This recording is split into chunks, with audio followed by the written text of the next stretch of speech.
Hey guys, it's Kevin again, and in this video, I'm going to be reviewing to you Teen Wolf Season 3, Episode 14, More Bad Than Good. And I think this was another fantastic episode. In my opinion, I actually like this one a little bit more than last week's. Now, I absolutely love last week's. I thought this really felt like back to basics, though, with like the action and everything. And this even felt like a season finale at points because it was so intense. But I have to say that this is one of the craziest, most intense episodes of Teen Wolf ever, and I'm really looking forward to seeing what else they're going to do with this season because I think it's going to be great. So let's just talk about it because I want to get started with it. So let's just start. So as we know, the last episode ended with Derek and Peter being chained up. They were, being held up by this unknown group of people. And we get to see more of that in this episode. So let's get to that. So that's how the episode started out. There's this random group of people. They know a lot about werewolves. And it's very possible that, that it's a group of South American hunters. The one that we've been, hearing all those rumors about. And there's this woman that's just crazy. Like, there's this guy who comes up with a chainsaw and he's like, I will make you talk. Do you want to lose an arm? Do you want to use a finger? I don't think you want to lose a head. And they start talking. But then they send this woman out. And this woman is just crazy. Because this woman doesn't just threaten them. She actually cuts off one of Peter's fingers. And she says, I got 9 more to go unless you talk to us. So this was very, very brutal to them. I mean, it definitely is not a good place for them to be right now. But you know what, guys? I loved every single minute of that scene because it was so awesome. I thought they did a really great job at the beginning, and I really enjoyed that. So, they cut his finger off and everything. So, yeah, then the music began. Then we came back. We saw Scott and Stiles. They are back in their, they find the werewolf's den. And Scott can search for Malia. It's Malia, not Malia. It's Malia. He can search for her. But he's very worried about if he changes, will he be able to turn back? So instead they call the sheriff. Of course, things get complicated as soon as Agent McCall arrives, and we think the official Twitter account, we think that, that's basically what happens. He shows up, and not the best time for him to show up. Really, it's not.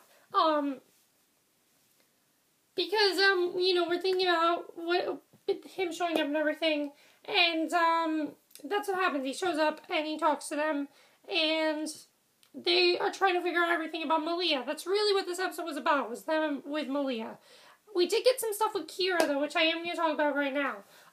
We see Kira, she gives Scott some research about Bardo, and she's very awkward in this scene. What I loved about this scene is that she randomly came up to Scott and was like, oh, hi, Scott. Oh my God, that sounded so awkward. Oh my God. And then the history teacher came up to her, who's also her father, and said, here's that research you want to do for that boy.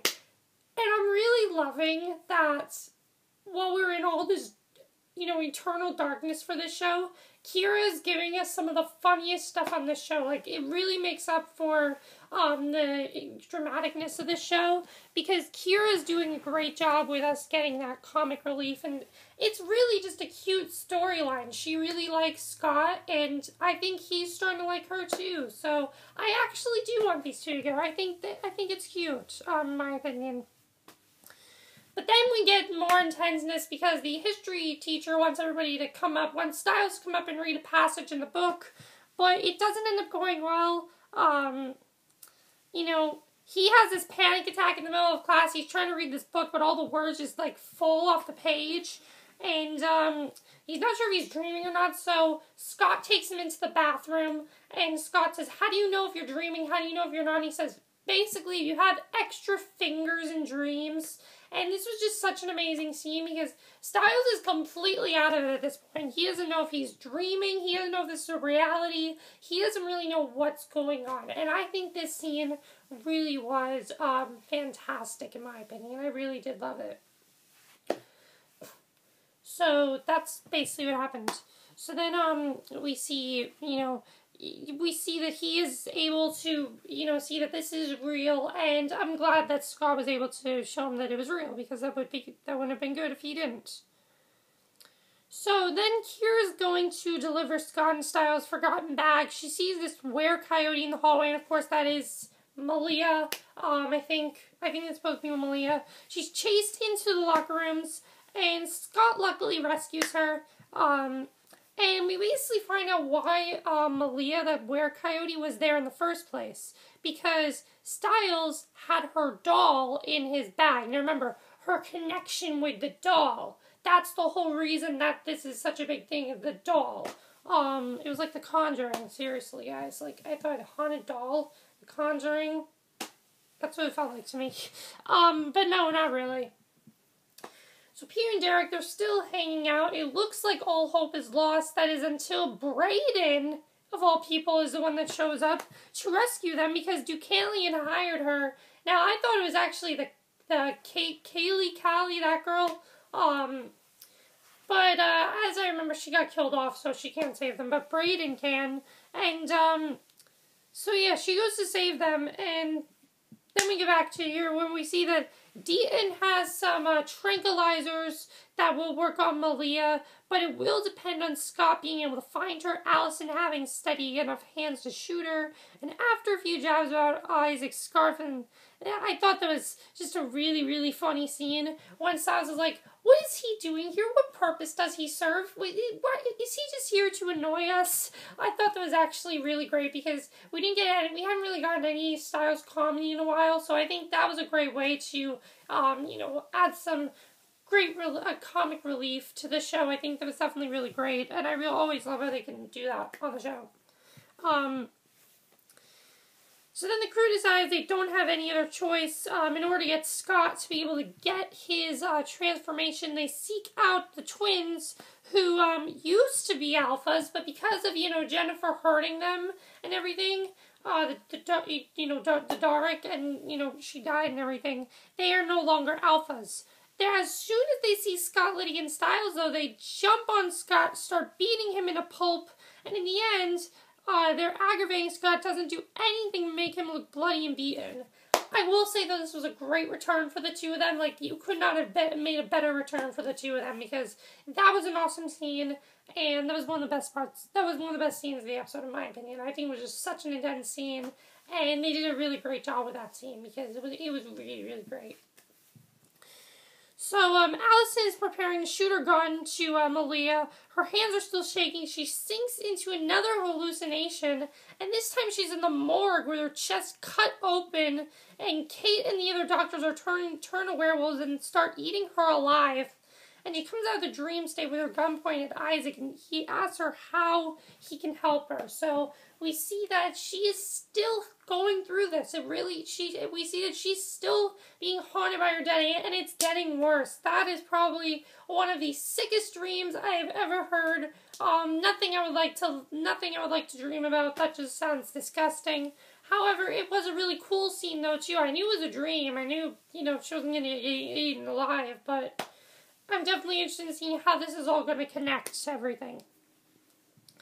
So then we go to where the rest of the episode is. They go outside to the woods, and they're hunting down Malia, and she shows up at her father's house, but the only problem is he's hell-bent on killing her since he thinks she's the creature that killed his family. So Scott chases after Malia with Isaac and Allison close behind, but Isaac accidentally gets trapped in one of the traps that Mr. Tate set up for the coyote, because he set up all these traps for the coyote. So Isaac's foot, it gets closed on the trap.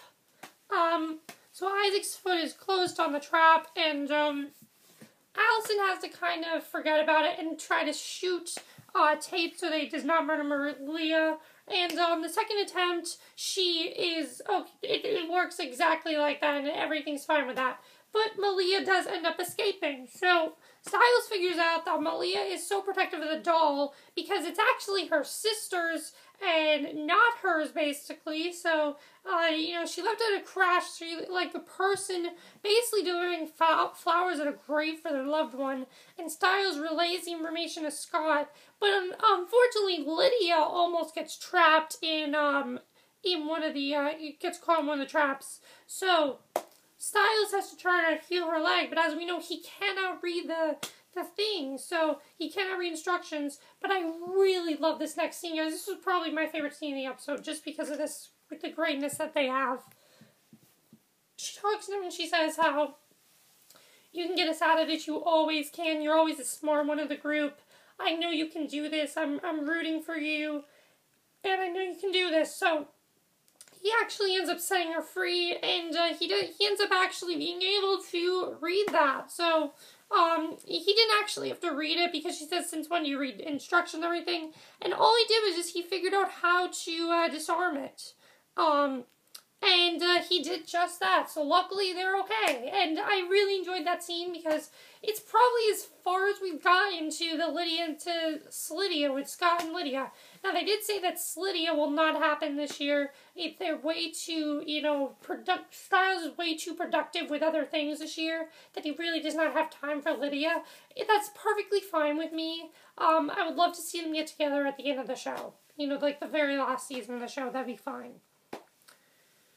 So, as this is all happening, Scott is still chasing after Malia, and then he comes face to face with her, and he turns into a wolf, and despite his earlier reservations and roars, it also gives Isaac the strength to free himself from the trap, and allowing Malia to turn into a girl again.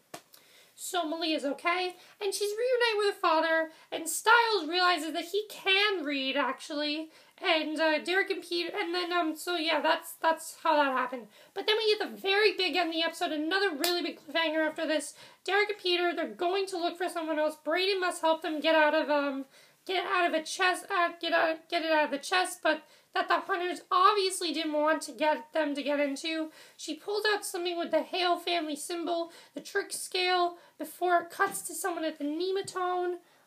This mysterious person yanks new growth out of the nematone, and when they walk away, fireflies just burst out of the cracks of the tree stem. The fireflies and some mysterious smoke form the shape of figures, and then the episode cuts to black.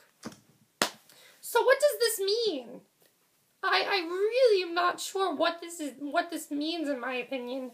What are these mysterious figures? Why are they turning into fireflies? Whatever it is, I don't think this is a good thing. I think we had like a firefly thing last year, but I think they said this is going to make a little bit more sense. I think it's actually pretty cool what they're doing with this. You know, they're going to have these fireflies actually turn to people, and I think they might actually become the main antagonist of the show. But again, great episode, nothing wrong with it. Such an intense episode, guys. I was so surprised by how intense this episode was. It really felt like, you know, a finale of this show, because it was just so intense. Now, I don't think the Malia storyline is over. I think they're going to continue with that, because, you know, we still have to see if Agent Solansky gets fired and everything, so we'll have to see about that. But, let me know what you guys saw of the episode. A couple questions for you guys. Is Stiles starting to realize that this might not be as bad as he thinks? I don't know. It seems like there was something that he could read, so we'll have to see. Scott. Well, is Scott going to be able to control his transformation? Can he do that? It seems like he kind of is starting to be able to, but we'll have to see with that as well. And why is Allison having all these weird, just really violent dreams? What's the reason for this? Again, I know it's a side effect, but why is this happening specifically to her? What do you think of the Scott and Lydia moment? In my opinion, that was probably my personal favorite part of the episode. I just love them together. And that's it for my review. I hope you enjoyed it, and I'll see you guys in my next video. Okay, bye.